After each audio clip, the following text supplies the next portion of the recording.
how's everyone doing today? We have Trevor, Mark, Eric. How you guys doing? Julia, how's it going? Hey, Kenny, what's up? All right. Well, hey, thanks for jumping on here, everyone, to our Freedom Friday call. Today, I have a special guest. I have Cindy Wadsworth. Cindy, how are you today? We're good. We're having a snow day. It's good. Awesome. Well, I'd like for you to share just a little bit about yourself. And then, boy, if you could just jump right into our content, back to basics and get business now. Go ahead, Cindy. Okay. Thank you. So, as my son would say, I'm kind of a dinosaur in the real estate business. I've been licensed since 1989, which was before the internet, before the MLS, before any of it. And Tom, how long have you been licensed? 45 years. For God's sakes, you're even before me. Before all of you were born. Yeah. So Tom can tell you that the MLS used to be in like a big phone book that you got one book per office. So been doing it for a long time. Rookie of the year, my first year in the business, worked for Remax. In 2001, I ended up buying a Keller Williams franchise and helped them grow that for 20 years. Came over to EXP about 2 years ago, maybe 2.5 years ago. But my passion, as long as I've been selling real estate, my true passion is coaching. So I have been a coach since 2005. I have coached hundreds of new agents into the business, as well as agents that just wanted to kind of break through their ceiling and get their business to the next level. So Tom asked me to come on and help you guys with how to get business now. Who could use some more business right now? Oh, yeah. So I told Tom, first of all, I want you guys to know I wrote a lot of notes because I am an off the chart eye and I will go down rabbit holes. So to keep me a D like Tom is, I have written myself notes and I will be following them. But I also told Tom that I do better with interaction. So as I'm talking, if you guys have questions, just put them in the chat. I have the chat box up and I can look at it and try to help you guys however I can. All right. So first thing I wanted to know is who do we have in the audience? If you can just put in the chat, like how long you've been in the business and what you're hoping to get out of today. Go. Go ahead, pop in the chat. How long you've been in the business and what you'd like to get. So I'm just trying to see, do we have a lot of newer agents? Do we have seasoned agents? Where are we? Or you can even jump on and share. You can talk out loud. Yeah, you can talk. We don't have that many people. You can just yell out too. Yeah. 1 year in the business. Okay. 2 years, 10 years. So we do have some seasoned agents as well. So let me ask you guys a question. What is your job as a realtor? What do you think your job is as a realtor? Serve others. Okay. Guide. What's that? Guide. Okay. So, and when I am coaching agents, typically they tell me that their job is to sell houses. And honestly, your number one job is to consistently lead generate. Your number one job is to bring opportunities into your business. Yes, you are supposed to be taking care of your current business and your current clients. But if you are not consistent with continually to lead generate to bring opportunities in, you will be on a cash flow roller coaster. Anybody experience that cash flow roller coaster? Yep, where you get a lot of money and then it goes down and then you got to start over again. 88% of small business owners, and this isn't just realtors, but 88% of small business owners actually live paycheck to paycheck. That's pretty scary. That means they're one paycheck from being out of the business. So let me ask you, how many of you actually have a written business plan? Like you can pull it out and say, I have a written business plan. I see 2 people with their hands raised. So, or 3 people. Okay. that's the first thing that I'm going to advise you guys to do, because if you do not have a written business plan on exactly what you need to be doing every day, every week, every month, that's like taking a road trip across country and without a GPS or without even like the old fashioned roadmap. If you do not know what you need to do, you're going to be lost. So I'm going to say to you, that is one of my things that I do with every agent that comes into our organization. The first thing I do is sit down with them and do a business plan. If you guys do not have a written business plan and you'd like to jump on a call with me, I'd be happy to help you get one together. Take about 45 minutes to an hour, and it will help you out immensely. Okay. So the first thing that we look at when we do our business plan, after we figure out how many lead calls you need to make every day, we figure out, are you getting it from warm clients or from cold clients? So your warm business is everybody you have in your database right now. And January is an opportune time to reach out to your current database and just ask everyone in your database what their real estate plans are for 2024. Very easy question. Call them up, wish them a happy new year, and ask them, what are your real estate plans for 2024 or real estate goals for 2024? If they don't have any, ask them if they know anybody else who does. Statistics show that on average, every single person knows 265 people. So if you're talking to however many people you have in your database, multiply that by 265, because that's really how many people you could be getting referrals for. And obviously tell people that it doesn't just have to be in your local area. It can be anywhere, right? Anywhere in the world, because you can refer them to another agent in those areas. And then if you just sold them a house, because some people are saying, well, they just bought a house from me, I'm not going to call them up and ask them. Just tell them that you really enjoyed working with them and who else like them could benefit from your services, because you're complimenting them and you're also trying to add value to anybody that they know that could use your help.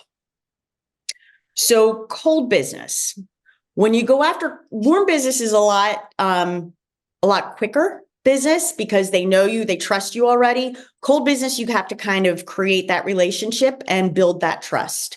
So the first thing that you should be doing when you are looking at cold business is developing your client avatar. Do you guys know what I mean when I say that?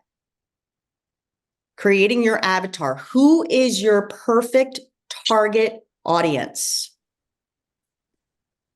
Does anybody have a specific audience they work with right now? Specific client? I do. You want to share? Yes.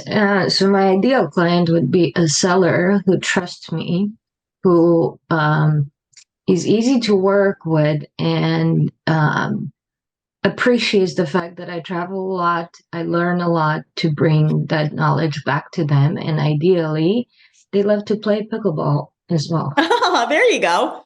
That was what I was getting to. The very last sentence that you just said, pickleball, because that's your community, right? We have a lot of agents in our office that play pickleball, and they get a lot of business from pickleball because they see those people several times a week, and that's where they get their business. Yeah. So now business, because that's what the topic of this thing is getting now business. Currently, 70% of homeowners in this country have interest rates below 4%. How many of them are looking to sell to get an interest rate of 6 to 7%? Probably not many. So what you need to find are the distressed sellers. You need to find people who have to sell instead of just would like to sell. So in the real estate business, we call our distressed sellers the Ds. And here are the Ds: death, probates, divorce. Typically it can turn into 3 sales if you play your cards right, because they have to sell their primary house and each person needs to find a place to live. Default, any kind of financial distress or falling behind on their mortgage or their taxes. Diamonds, getting engaged and married. They're going to probably be looking for a house to buy together.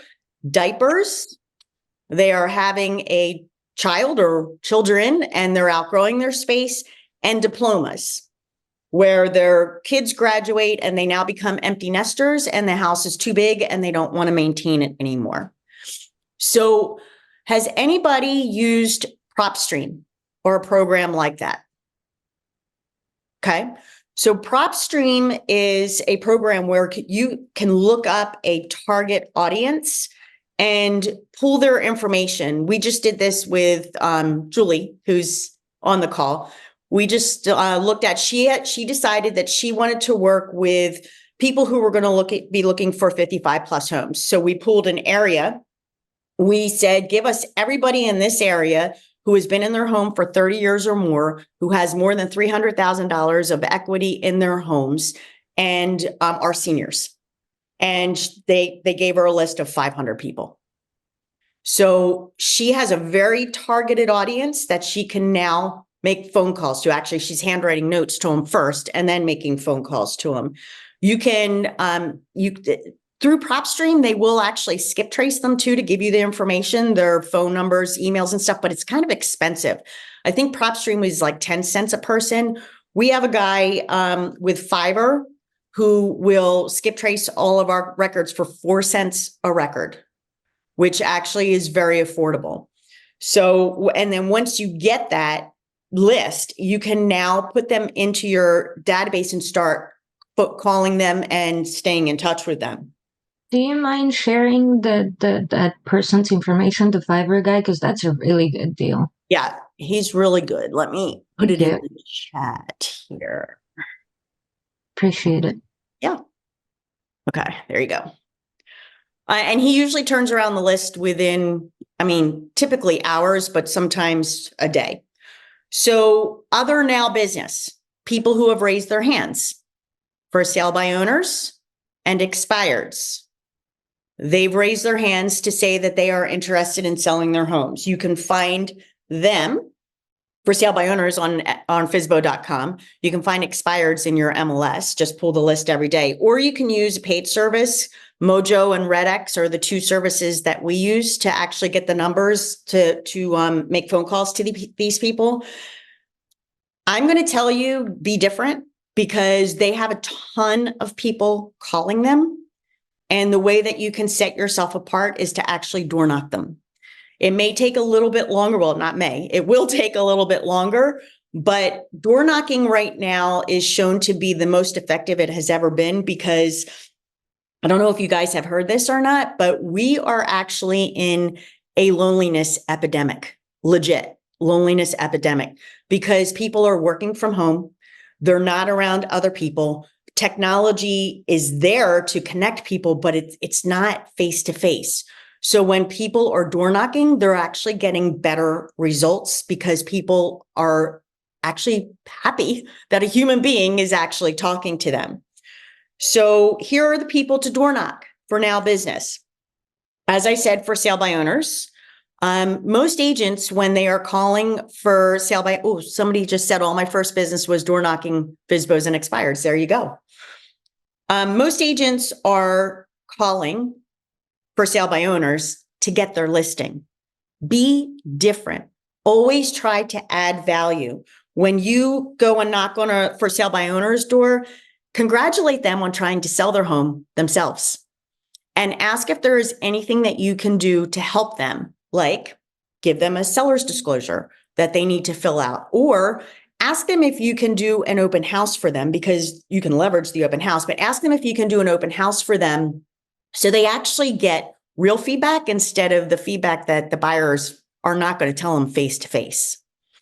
With expireds, this is something that my partner, Pete, that Tom knows, told me that to say, because Pete is a Mike Ferry guy. So he's a dial for dollars guy. I'm not. So he said, with the expired script, ask them, just say to them that you saw that their home came off the market, and say, he was saying that most people who do prospect are either Mike Ferry or Bold people from KW. So they have the same script. And he found that when he was calling these people, they were actually saying the script to him. They knew the script better than he did. So he said he switched up the script, and he said, I'm curious, did you not get the price you were looking for or the service you expected from your agent?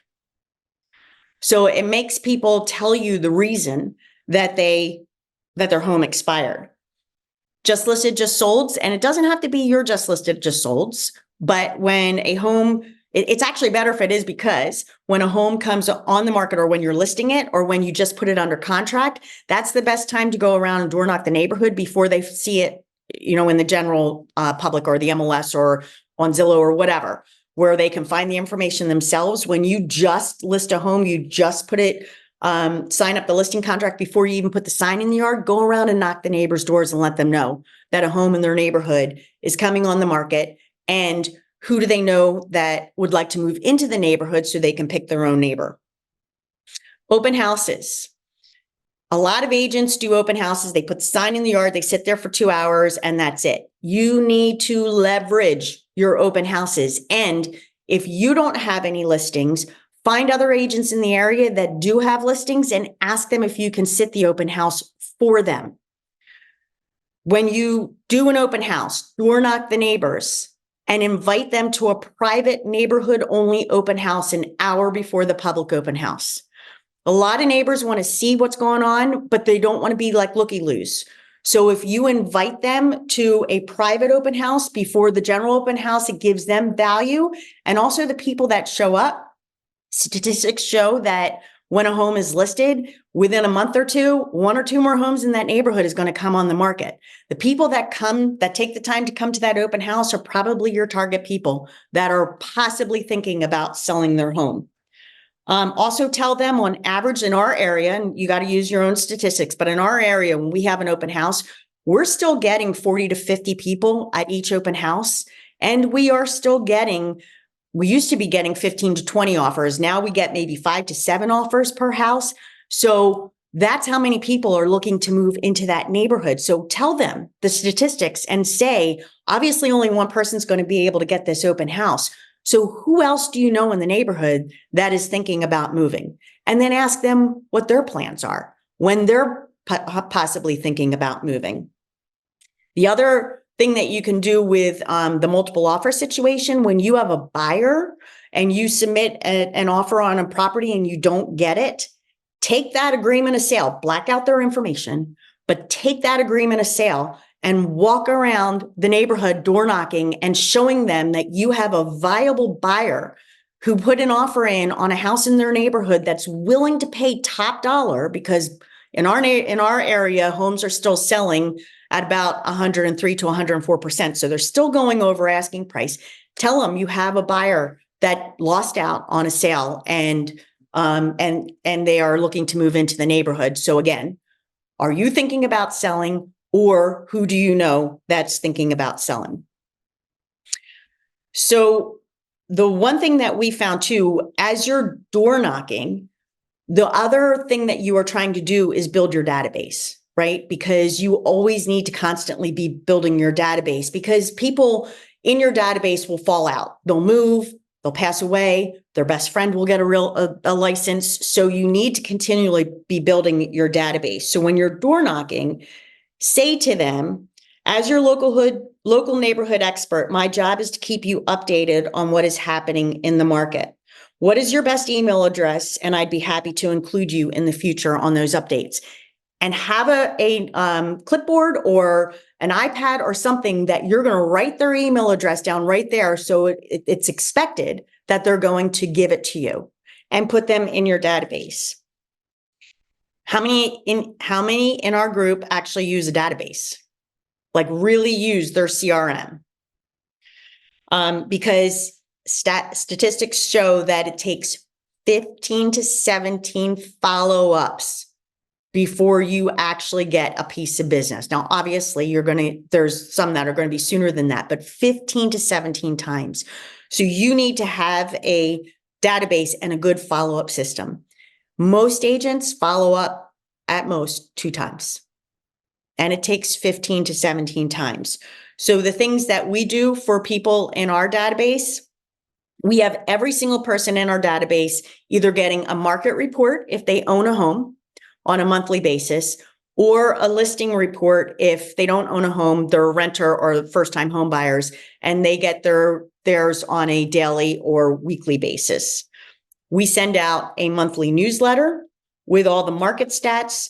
We usually do a value add in every newsletter, which highlights a local vendor to give them something, some kind of discount for a home service. And then we also put the happening events. We do a Matchmaker Monday every Monday, where we have a postcard go out to our entire database, email electronically, that either has a buyer or a seller looking for something. So we have a buyer looking for a first-time home buyer home with a fence for their dogs and within a certain area. And that's the thing that we get the most response from people. We put it on social media and we send it out through our database, and we get the most response from that because people are trying to fill that Matchmaker Monday. And every single person in our database has a next task attached to them. If you guys are using KV Core, you can do this very easily. You only have to do your entire database one time. And then every day you open up your database, it tells you exactly who you need to contact that day. Never close out a client file in your CRM without attaching a next task date to it. Anybody do farming here? No farming? So farming is one of the ways that I actually established my business, and I still do farm. It's a great thing to do to door knock a certain area if it's your hometown or whatever. You want to partner up with a local charity and door knock the neighborhood and tell them that you're a partner. You can even have the local charity, somebody from there with you, to door knock and say that you're going to be doing some kind of collection, food drive, hats for the homeless, or whatever it is that you're going to do, and tell them that they can either drop it off at your office if you have a physical office, or get a branded bag that you can leave with them and go back and pick it up. So every quarter you do this. So the first month of the quarter is the door knocking. The second month is actual collection. And the third month is a snail mail postcard to them, showing them the collection that you got and thanking them for participating. We do this a lot with client events as well every quarter, where we send out the first quarter, we send out a postcard saying what the event's going to be. Second month, we call through and talk to everybody to remind them and see if they're coming. And the third month is the event. And it just keeps going on a quarterly basis. We do a trivia contest to our farm too. We have a local town that we farm in, and we do some kind of trivia to the town, and people can enter it. And whoever wins the trivia contest gets a gift card to a local restaurant. I go and get the gift card, and then I do a video of the local restaurant to post on social media to give them exposure, as well as to show that we're having some fun in the community. So the last thing that I wanted to talk to you guys about is creating your top 100 list of everything. Your top 100 sphere, your top 100 past clients, your top 100 on Facebook, Instagram, LinkedIn. If you are doing agent attraction, your top 100 agents. It is so much to keep up with everybody. You want to narrow it down and just keep up with the people that you know are going to be the most likely to make a move, whether in real estate or in their office, And you just want to love on them constantly. It's so easy with social media now, Tom. How about it? We had no social media. It's so easy now to find out what their interests are because they blast it everywhere. Get in these people's heads and find out what their interests are, and start sending them when you see an article that you made you think of them, or you see an event that's coming up. Just keep adding value to them. And the whole game is stuffing your funnel so it drips out at the other end. Awesome. Wow. Oh my gosh, that's like drinking out of a fire hose. I love it. So Who has a nugget or an aha that they'd like to share? We've only got a couple more minutes, so rapid fire. Jump on in. Don't be shy. Or a question. Go ahead. Who wants to go first? The Matchmaker Monday. Do you mind if we replicate that? I thought that was Absolutely not. Look, this whole thing is R&D. Rip off and duplicate. That's how I have grown my whole business. You find people that you like and it resonates with you, and then you just duplicate it. Awesome. Cindy, my connection cut out. Will you explain the Matchmaker Monday again? So we send out every Monday, we send out through our database as well as on social media, Matchmaker Monday, where we either have a buyer who's looking for a specific home, or we have a seller. And most of our seller ones are people who are not on the market, but they would sell if they got the right price. So we just give a few little details. It's just a picture, an animated picture, whatever, with a few little details. Like if it's a young couple, put two stick people with a fur baby, a dog who wants a fenced yard in a certain area. And then we blast it out and we get so much response from that. People tagging other people with homes in that area, or people saying, I have somebody who in that area who's looking to sell. It's probably our biggest thing that we get the most response from. Thank you. Thank you. One more question or nugget, anyone? Okay. Well, hey, thank you so much, Cindy. This was awesome. My nugget was top 100 everything, because I feel like I have so many big, huge, long lists of, clients, buyers, sellers, agents, on and on and on. I love it. Top 100 everything. That's cool. So, well, hey, thanks everyone. So I have an announcement. Our Freedom Fridays are going to be moved to Wednesdays. So we're going to have everyone in our organization at our Wednesday Atomic Habits meeting. It's 9 a.m. Pacific, 9 to 9:30. We had Glenn Sanford last week. We're always bringing value, talent to really help everyone make a difference. So this is actually the last Freedom Friday, but I'm always available if any of you have any questions, you want to reach out. Oh, by the way, Cindy, if anyone wants to get a hold of you, what's the best way to reach out? So I have two Instagram channels. One is my personal one, which is Cinwads. I'll just put it right in the chat. And then I have I don't know. I can't put it in the chat. Oh, I know what I'm doing. I'm sorry. We have one, Achieve Real Estate Success, which we do most of our all of our agent stuff in that. So if you want to follow us to get any kind of nuggets, probably the best way to reach us. Awesome. Awesome. Well, thank you so much, Cindy. Thank you all for jumping in here. Happy Friday. Now you've got your inspiration, time to put in a perspiration. Have a great weekend and go Niners. Woohoo. How about Eagles? Oh, wow. Or Giants for Pete. Okay. See you guys later. Have a good weekend. See ya. Yeah. Bye now.